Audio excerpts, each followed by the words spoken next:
Hi, and welcome to this introduction to our fun and playful AdaCAD Mixer tool.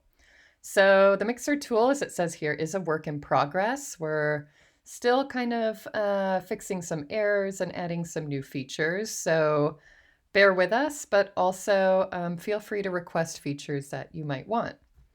So let's go ahead and get started. So the goal of the Mixer tool is to create a space that's a little bit more playful for coming up with different textile drafts and structures, and being able to really play with those in a bottom-up kind of way. So where AdaCAD Weaver starts with the whole draft, as you can see here, it starts top down with a whole draft. AdaCAD Mixer starts from the bottom up. And what we're trying to do here is draw in some new kind of patterns in generative design and see if we can start creating a space for doing some strange and different things with weaving. So when you start the Mixer tool, it starts by default on these draw tools. So the draw tools allow you to specify different shapes to start with. And taking a lot of inspiration from a tool like ProWeave, we allow each of these shapes to be created using a different kind of ink. And the ink describes how it reacts with shapes that it's overlaid. So the reversing ink allows you to drag and drop and see what happens when you reverse one shape against another. And again, in the sense of play, you can kind of keep, going around and doing different things of that sort. Some of the basic features here is that you can duplicate if you would like. I can download this as an image, a bitmap, an AdaCAD file, or a WIF file. And I can also delete it. So what you're also noticing here in the Mixer is there's actually 3 different states for each cell.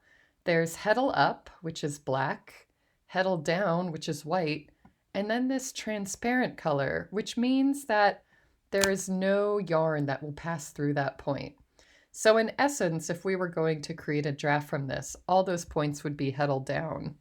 But for the sake of doing some shape weaving or integration of elements that don't span the entire width of your weave, the unset cells let us describe the actual kind of shape of the fabric we want to make. So that's just a quick intro to the drawing tools and to the duplicate and delete tools. I'll show you one other thing here, which is the marquee. So if we just scroll here, it creates us a blank rectangle. It also allows us to select different bits out of another kind of image. So if I wanted to actually cut that out and do something else with it, I could do that there. If I didn't like that idea, I could go back and just undo using these undo and redo buttons. And as you can imagine, things get pretty big pretty fast. So we offer these zooming features as well so that you can have more space in your draft. Okay, the next feature I want to talk about are the ones that maybe I'm particularly excited about. And that's this whole panel down here called Actions. And each one of these actions acts like a little machine where you plug drafts into it and then it spits drafts out of it. So we can start with something like the rectangle action, which gives us a rectangle of a given size. And if we don't know what the action does, we can always click on this question mark. It tells us a little bit about it.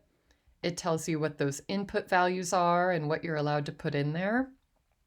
It also, if you're interested, shows you some of the actual code we use to create this action. So the rectangle tool can take an input, and if the input is smaller than the rectangle, it just repeats it. So here we can define this as a repeating pattern. And let's say we like this kind of general pattern, but we want to weave it with different structures. Well, then we could actually come in and use our fill tool. And we could fill this draft, and then we give it 2 more inputs. So let's fill it with a twill, and then let's make the background a satin.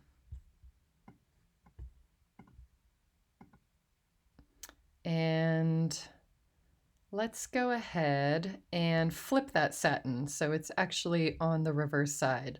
So I'm going to go ahead and remove that. And I'm going to add a invert action that lets me invert the satin. So basically changing it from warp faced to web faced.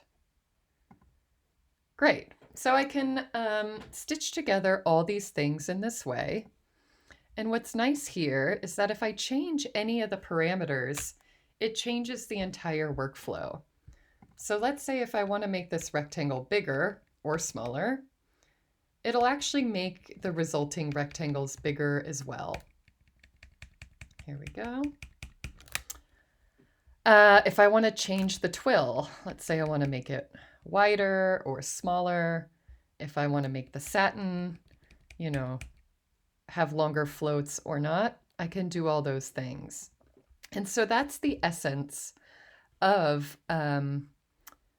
these tools, right? Of being able to kind of chain together these different things. And if we want to plug in a different pattern, we can do that here as well. So let's say we want to create a pattern that's this maybe kind of general shape. We can go in here and do that. The other nice thing is that you can import images as well. So let's go ahead and say we actually want our pattern to be a 2-color image.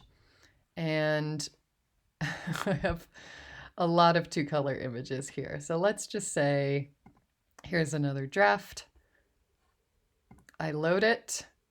It's quite large. So it's going to go ahead and I'm going to try and move it somewhere where I don't have anything yet. Then I could go ahead and plug this draft into some of our functions and have it manifest in a different way. So anything you upload is going to create a draft of where every pixel represents a pic. So here we see it's actually seems quite a bit larger. All right, so that's our beginning intro. On any of these drafts, you can go ahead and save them as different files. So if I save this as an AdaCAD file, I can actually open it in the other version of AdaCAD as well. I can also save my whole environment by going to Save AdaCAD File here.